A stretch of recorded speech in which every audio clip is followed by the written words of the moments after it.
انسان واحد ایسی مخلوق ہے جس کا زہر الفاظ میں ہوتا ہے۔ ہم اپنی غلطیوں سے زیادہ اپنی شرافت کی قیمت ادا کرتے ہیں۔ غلطیاں تو اپنی شرافت کی قیمت ہوتی ہیں۔ اللہ کی محبت انسانوں سے محبت کرنے سے عطا ہوتی ہے۔ جو اس کے اشرف المخلوقات سے پیار کرتے ہیں وہ اللہ انہی سے محبت کرتا ہے۔ محنت کا پھل مصیبت کا حل اور آنے والا کل سب اللہ کے ہاتھ میں ہوتا ہے۔ اللہ عز و جل صبر شکر ادا کرنے والوں سے بہت محبت فرماتا ہے، اس لیے ہمیں صبر اور شکر ادا کرتے رہنا چاہیے۔ حضرت یوسف علیہ السلام وہ سب کنویں کی گہرائی میں پھینکنے پر راضی ہو گئے، لیکن اللہ نے انہیں تخت پر بلند کیا۔ اس لیے ہمیشہ یاد رکھیں، وہی ہوتا ہے جو اللہ چاہتا ہے، لہٰذا اس کی مخلوق سے مت ڈریں بلکہ صرف اللہ سے ڈریں۔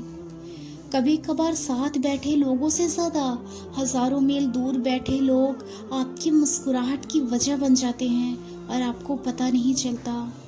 اللہ تعالیٰ کے ساتھ اپنے تعلق کو ہمیشہ خالص اور مضبوط رکھیں، کیونکہ یہ رشتہ ہی کامیابی کا ضامن ہوتا ہے۔ رسول اللہ صلی اللہ تعالیٰ علیہ وسلم نے فرمایا، مسلمانوں کے بچے جنت کے ایک پہاڑ میں ہیں۔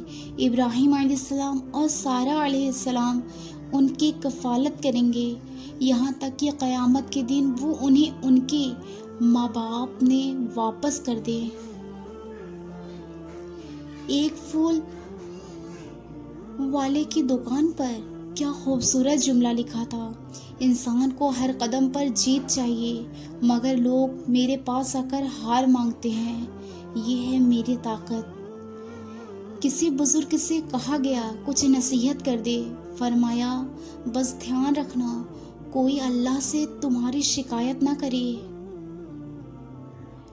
اگر کوئی بلا وجہ آپ کا دشمن بن جائے تو مان لیجئے آپ میں کچھ خاص بات ہے، سامنے والا حسد کا شکار ہو رہا ہے۔ الفاظ کا استعمال کرتے وقت ایسے ہی احتیاط کریں جیسے مچھلی کھاتے وقت کانٹوں سے کرتے ہیں۔ کانٹے تو پھر بھی جسم کو تکلیف دیتے ہیں، لیکن الفاظ دلوں کو چیر دیتے ہیں۔ کسی نیک عمل کی توفیق مل جانا قبولیت کی نشانی ہوتی ہے، اس لیے نیک عمل مل جائے تو سمجھ لو کہ قبول ہو گئی دعائیں۔ عزت تو سب کو چاہیے، لیکن لوگ واپس دینا بھول جاتے ہیں۔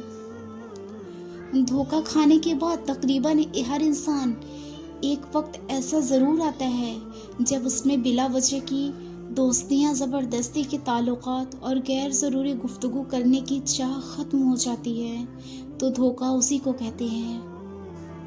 لفظوں میں کیا رکھو اس رب کی تعریف میں، جو نہ مانگو تو نواز دیتا ہے اور جو مانگ لو تو بے حساب نواز دیتا ہے۔ اللہ سے مانگتے رہا کرو، وہ بہت مہربان ہے۔ جس دن تم دوسروں کا درد خود پر محسوس کرنے لگو گے، تم سمجھ لینا کہ تم اشرف المخلوقات ہو گئے ہو۔ ہارون رشید نے بہلول سے پوچھا، چور کے بارے میں کیا حکم ہے؟ بہلول نے کہا، عالی جاں، اگر چور پیسہ ور ہو تو اس کا ہاتھ کاٹ دینا چاہیے، اگر چوری مجبوری ہو تو حاکم وقت گردن اڑا دینی چاہیے، کیونکہ اللہ سے مانگنا اس پر فرض ہے۔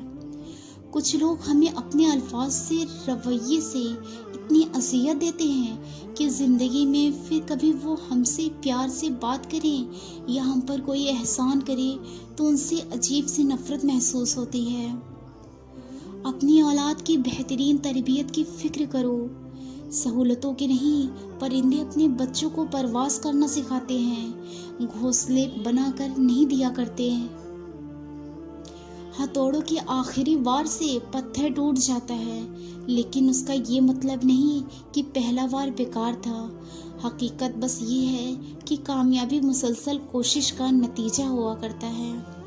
کسی کی جیت سے جتنا مرضی مہنگا اور شاندار کر لے، صبح دوبارہ بھوک لگنی ہی رہتی ہے، اس لیے پیٹ کے خاطر کبھی بھی عزت نفس اور ایمان کا سودا نہیں کرنا چاہیے۔